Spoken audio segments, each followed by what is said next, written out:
vous êtes en train de nous faire l'honneur en nous rendant visite à la fois scientifique, académique, pour nous faire communier le contenu du phénomène de la gestion financière de la République. On dit que vous êtes gendarme financier. Ça, c'est pas moi qui le dis, c'est l'opinion publique. Et si chez vous, nous avons l'habitude de parler de... Mais il y a un mot qui court ici. Nous avons l'habitude de dire que quelqu'un qui a envie de s'enrichir vite crée du désordre. Quelqu'un qui a l'habitude de s'enrichir vite, il crée du désordre. Vous êtes vous êtes cet homme qu'on appelle par ricochet alligator et homme qui donne des insomnies aux prédateurs. Alligator. Vous, il a plu au président de la République de vous nommer l'enquêteur, le contrôleur, mais le contrôleur supérieur. Faire alors de la gestion des finances publiques de la République démocratique. Nous sommes là, monsieur le secrétaire général.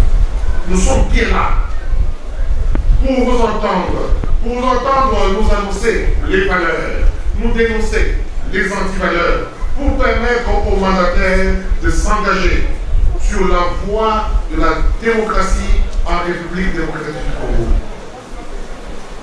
Nous sommes convaincus, monsieur le secrétaire général, qu'avec votre conférence de ce jour, de tout à l'heure, la jeunesse de l'IPASIC en particulier, et du Congo en général, saisiront la voie et le modèle à suivre pour le bien-être de tous. Que puis-je encore vous dire? Que puis-je encore vous dire, cher ami? Sinon de demander aux étudiants que vous voyez, qui sont tendus, fléchés dans cet élan pour apprendre, pour vous écouter. Oui, je me permets maintenant de remettre la parole à mon animateur. Sinon, pour moi, attention, n'applaudissez pas. Wajidi. Merci. Comme vous allez le constater, nous avons affaire à de véritables prédateurs, criminels économiques et délinquants.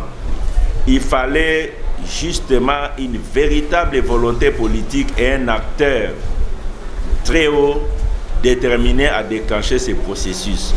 Voilà pourquoi nous lui sommes extrêmement reconnaissants pour cette vision de la lutte contre l'impunité placée comme un des piliers importants de sa mandature.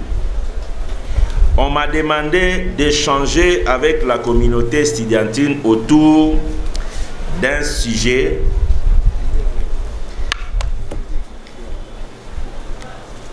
la gestion de la chose publique, l'IGF face au processus de construction d'un équilibre financier générateur de stabilité et de prospérité. Ça, c'est le thème que vous avez choisi, mais je vais le décliner sous un certain nombre de points qui vous permettront de comprendre ce que vous aviez voulu dans le thème qui nous a été communiqué.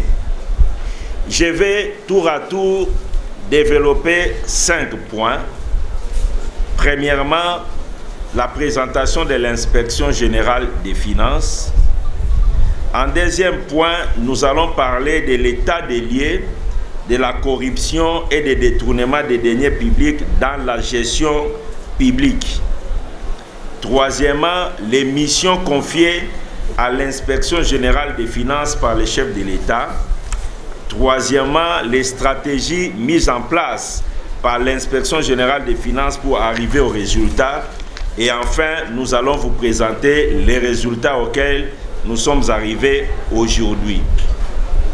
En ce qui concerne la présentation de l'inspection générale des finances, je voudrais d'abord vous définir les contrôles des finances publiques.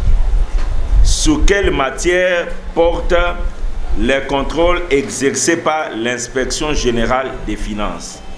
En réalité, on parle des contrôles des finances publiques, mais il s'agit des contrôles des biens et finances publiques. Les contrôles qu'exerce l'inspection générale des finances portent sur 6 matières spécifiques. Il y a premièrement les contrôles des fonds publics. C'est la surveillance de toutes les opérations financières de l'État. L'État, entendu comme étant pouvoir central, province, établissement public, service, ministère, entreprise relevant du portefeuille de l'État. Donc, l'inspection générale des finances a reçu comme deuxième mission de surveiller les opérations financières de l'État. Ces opérations financières en dépenses comme en recettes. Et enfin, l'inspection générale des finances, c'est le service public qui a reçu la mission de l'implémentation de la bonne gouvernance dans la gestion publique.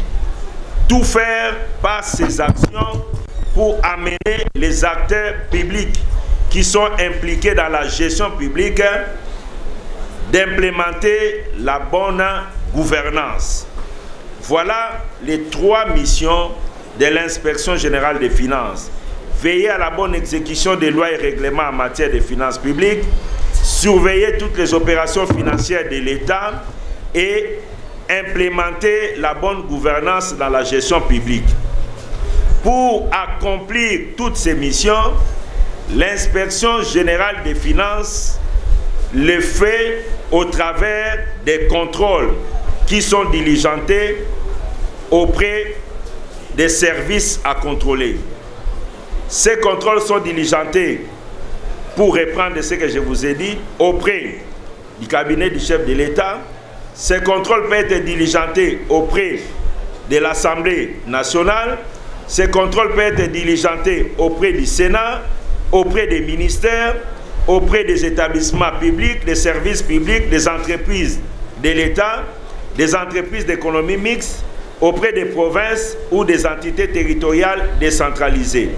Entre la corruption et le sous-développement, plus la corruption est enracinée dans une société, dans une économie, plus cette économie ou cette société sera sous-développée. Vous pouvez faire une analyse, d'un côté classer les pays les plus corrompus, de l'autre côté les pays les moins développés. Vous allez voir cette corrélation. C'est pour autant dire que le détournement des deniers publics et la corruption sont des vecteurs de sous-développement. Le sous-développement que notre pays a vécu depuis des années n'était en réalité que la manifestation des détournements et de la corruption qui était devenue endémique et qui était même dans l'ADN des gestionnaires publics. On a eu affaire à des gestionnaires publics nés dans la corruption, grandis dans la corruption, et si cette lutte contre l'impunité n'était pas déclenchée par le chef de l'État, ils devaient mourir dans la corruption, comme si en quittant cette terre, ils auraient pensé que la corruption était un phénomène normal. On peut applaudir ça, s'il vous plaît.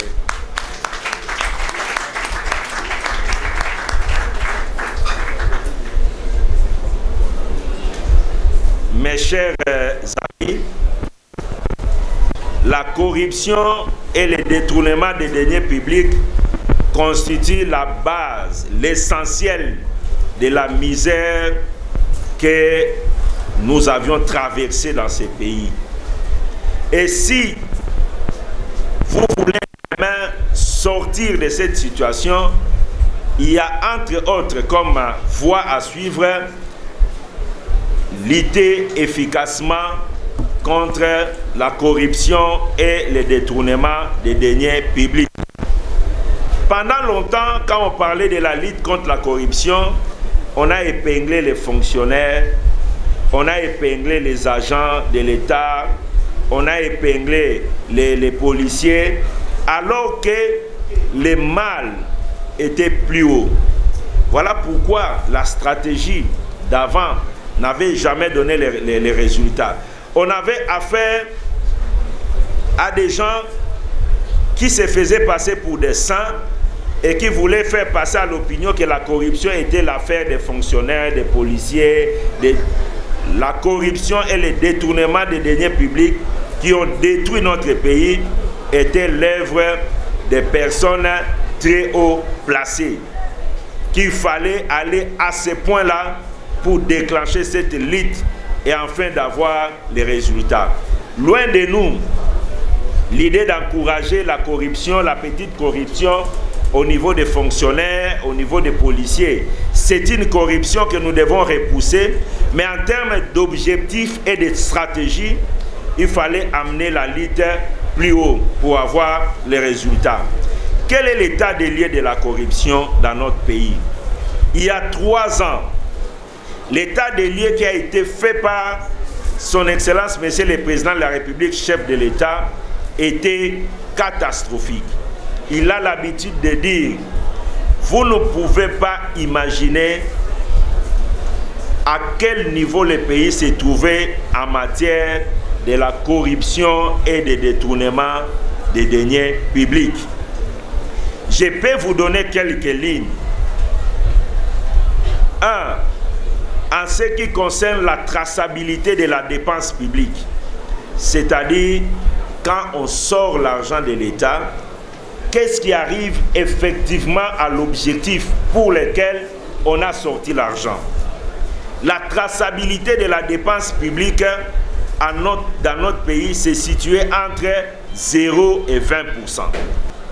Des forêts de la République démocratique du Congo. On était dans un pays où même nos forêts étaient en voie totalement d'être vendues. Et les fonds ont pris des destinations inconnues. Nous avons fait un état des lieux dans les secteurs miniers, un état des lieux catastrophique. Nous avions pratiquement perdu près de 75% de nos minéraux, de nos gisements, sans qu'en contrepartie, les pays puissent bénéficier de quoi que ce soit. Nous avions fait l'état des lieux de plusieurs projets qui ont été financés par la République sans qu'il y ait de résultats. Vous avez sans nul doute entendu parler des projets de chèques de 5 chantiers.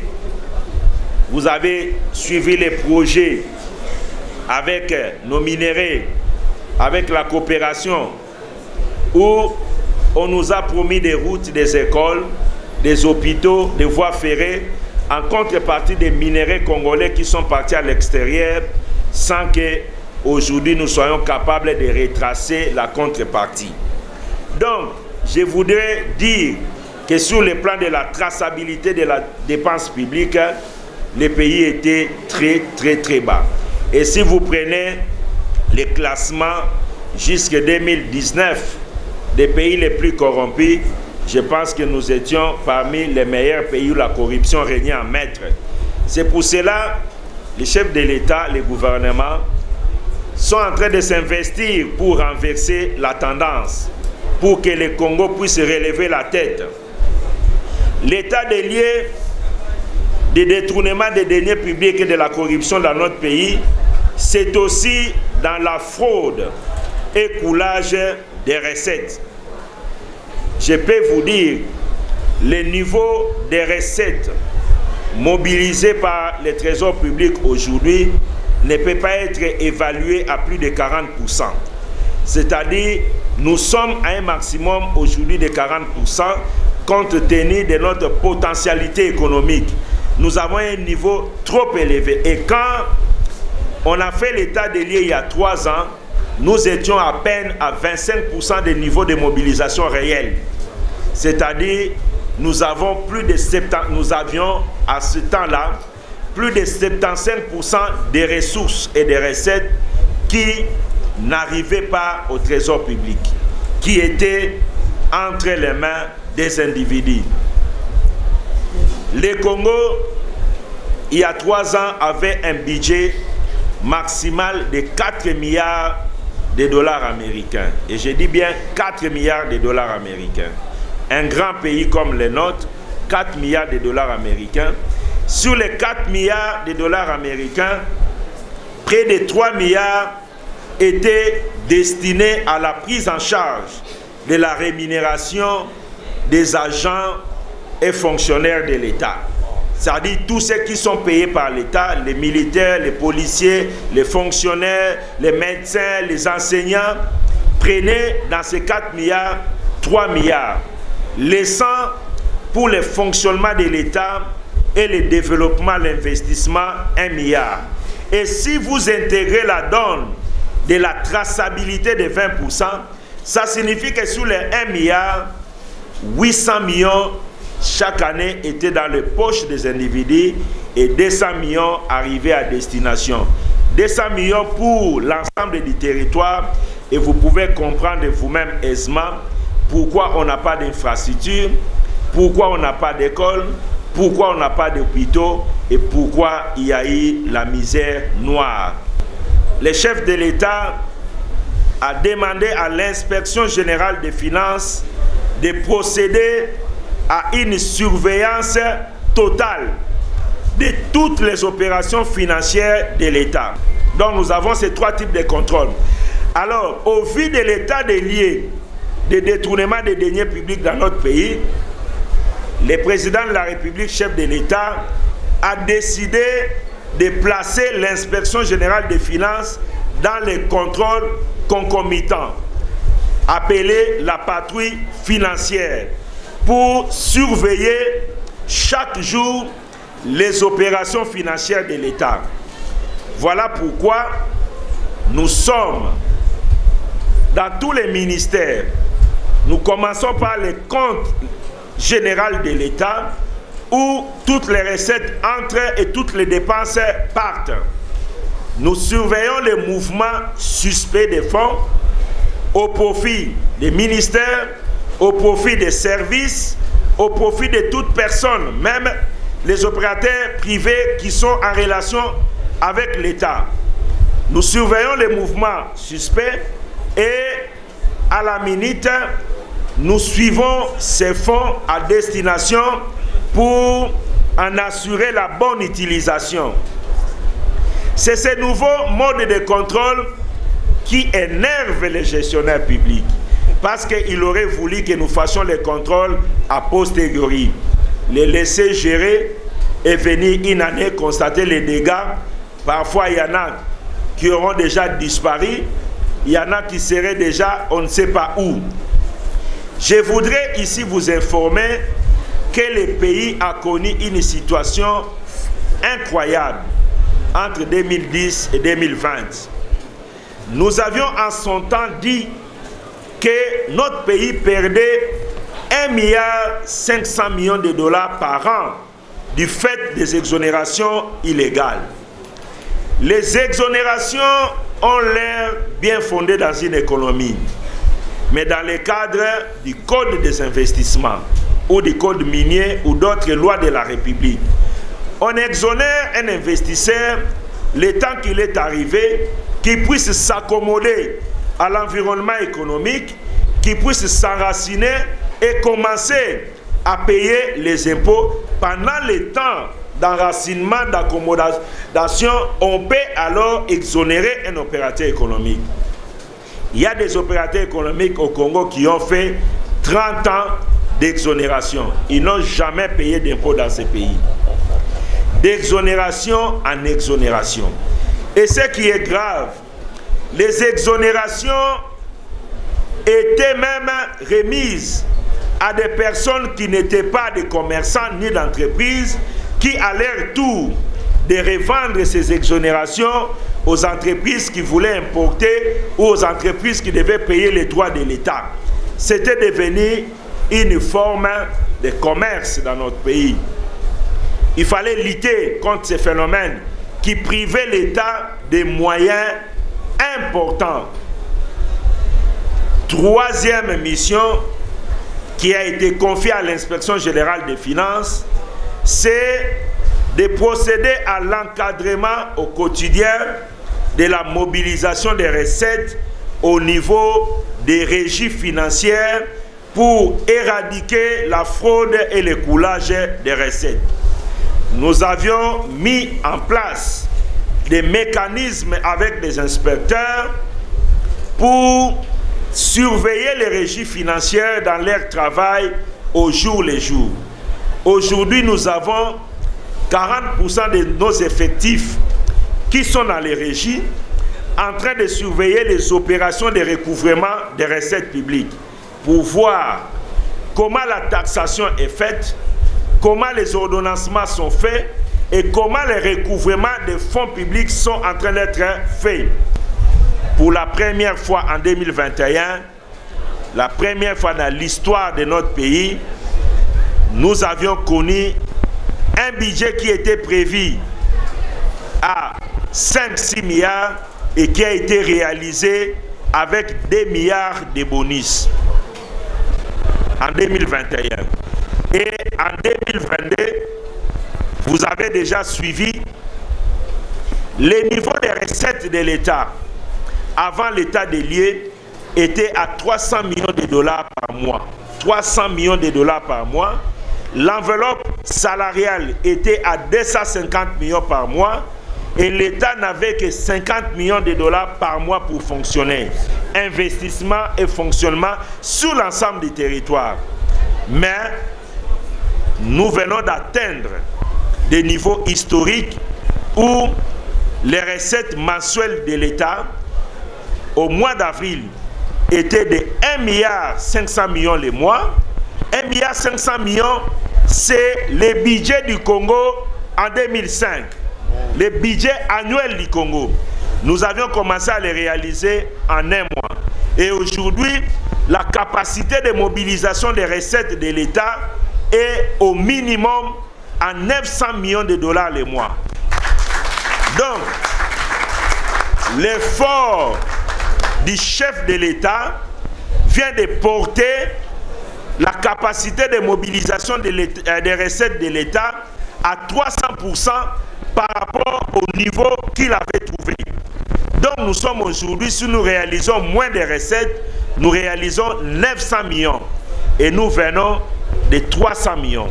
Et il y a des mois où nous réalisons 1 milliard le mois, 1,5 milliard. Et cette année, on nous a donné un budget. Le gouvernement a eu un budget à réaliser de la part du Parlement de 10 milliards et nous sommes en passe de réaliser près de 12 à 13 milliards. Et il n'est pas exclu que les rêves du président de la République de doter le Congo d'un budget autour de 18 milliards de dollars américains, ce rêve-là sera réalisé. Et je pense qu'en 2023, nous n'allons pas tabler sur un budget de 12 milliards. Il faut que nous puissions tabler sur un budget autour de 15 milliards. Et cela est possible. Et vous savez, lorsque le budget il est maigre, comme on l'avait de 4 milliards, avec un degré de traçabilité de 20%, vous ne pouvez pas vous développer. Il fallait donc d'un côté accroître la traçabilité, de l'autre côté améliorer le niveau du budget de l'État. Aujourd'hui, avec un budget de 10 milliards, avec un taux de traçabilité de la dépense publique de 50%, donc nous pouvons rassurer que sur les 10 milliards, après avoir enlevé 3 ou 4 milliards sur la rémunération, nous avons 6 milliards annuels qui restent. Si nous avons un degré de traçabilité de 50%, nous pouvons alors être capables de voir 3 ou 4 milliards de budget de l'État dans les infrastructures, dans les écoles, dans les routes, bref, dans le développement. Et c'est là que nous devons aller. Si nous n'arrivons pas à accroître le budget de l'État, comment l'État peut faire face à des défis sécuritaires? Les défis sécuritaires qui s'imposent à nous, c'est aussi un défi de moyens. Nous pouvons avoir une armée de 150 000 hommes. Mais si nous n'avons pas les moyens pour les motiver, si nous n'avons pas les moyens pour acheter les équipements qu'il faut, nous aurons des troupes sans armes, sans munitions, sans équipement approprié. Voilà pourquoi la lutte contre la corruption est un élément important. Si on veut être grand, on doit avoir des moyens. Nous devons avoir un budget conséquent. L'armée doit avoir un budget conséquent. L'éducation doit avoir un budget conséquent. L'agriculture doit avoir un budget conséquent. Le social doit avoir un budget conséquent.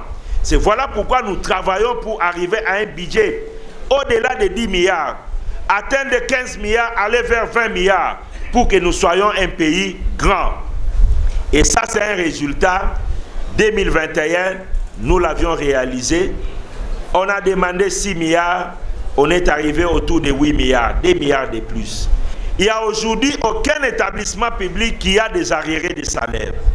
Nous avions privilégié dans l'encadrement des entreprises publiques comme priorité le paiement des avantages sociaux dus au personnel pour rencontrer la vision du chef de l'État, le peuple d'abord. À la SNEL, Régie des eaux, FPI, toutes ces entreprises, les arriérés de salaire ont été éliminés. Il ne reste plus qu'à l'ONATRA qui en avait pour 38 mois d'arriérés de salaire. C'est énorme et il faut faire un travail de plusieurs années. Mais ailleurs, on a fait le travail. Nous avions inculqué le civisme fiscal dans les entreprises de l'État qui ne payaient pas les impôts. Nous les avons obligés à commencer à payer les impôts. Et je peux vous dire qu'il y a une amélioration de la trésorerie des entreprises de l'État. Il y a des entreprises qui ont fait 15 ans sans faire un seul bénéfice. Les résultats n'étaient que perte par perte. Et ces entreprises ont réalisé leur premier bénéfice à l'exercice 2021. Je ne vais pas citer. Vous allez vous informer. Il y a des entreprises qui viennent aujourd'hui de réaliser, après plusieurs années de pertes, les premiers résultats positifs. Et ces entreprises vont contribuer au budget de l'État en versant les dividendes. Alors que plusieurs années, ces entreprises n'étaient qu'en perte. Donc, nous avions contribué à l'amélioration de la trésorerie au niveau des entreprises de l'État. Messieurs les recteurs, messieurs les secrétaires généraux académiques, distingués invités, voici en peu de mots ce que je pouvais vous dire du travail qui est en train d'être fait dans notre pays dans le cadre de la lutte contre l'impunité, la lutte contre la corruption et la lutte contre le détournement des deniers publics. Un travail très difficile et très risqué que nous demandons toujours à nos compatriotes de comprendre là où nous sommes en train de chercher à aller avec ce travail et d'apporter leur soutien total au chef de l'État, l'acteur principal de cette lutte contre l'impunité, d'apporter leur soutien à l'inspection générale des finances qui fait ce travail et surtout d'arrêter de tirer injustement sur l'inspection générale des finances qui fait aujourd'hui un travail noble, un travail risqué, un travail périlé, parce que nous avons affaire à des délinquants, nous avons affaire à des criminels, nous avons affaire, bref, à des prédateurs. Voilà pourquoi nous sollicitons un accompagnement et surtout une compréhension de ce travail. Accompagner la lutte contre l'impunité, c'est assurer notre développement à tous. J'ai dit, je vous remercie. Avec l'IGF, l'un de nos professeurs forme les nouveaux inspecteurs de finances en formation actuellement à l'École nationale de finance. Venez s'il vous plaît, venez vous présenter, saluer notre IGF. Donc voilà, celui-là. Voilà. Applaudissez-le.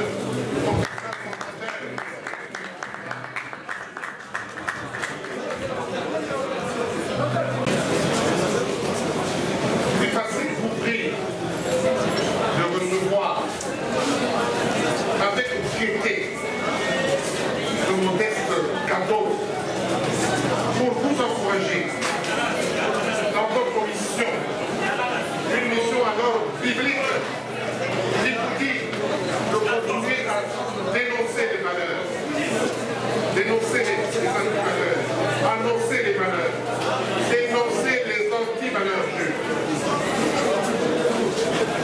Et soyez engagés aux côtés des valeurs annoncées pour être crédibles aux yeux de l'opinion publique. Bon courage à votre travail, vous avez les classiques derrière vous. Et dites à Fatih Béton que les classiques est derrière lui pour sa réussite. Merci beaucoup, je vous salue.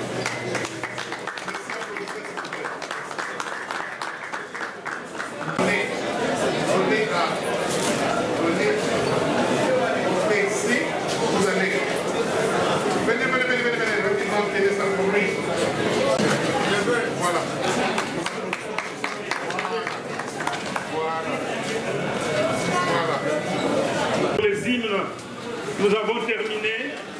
Nous avons passé de très bons moments. On ne s'est pas du tout ennuyé. Les hymnes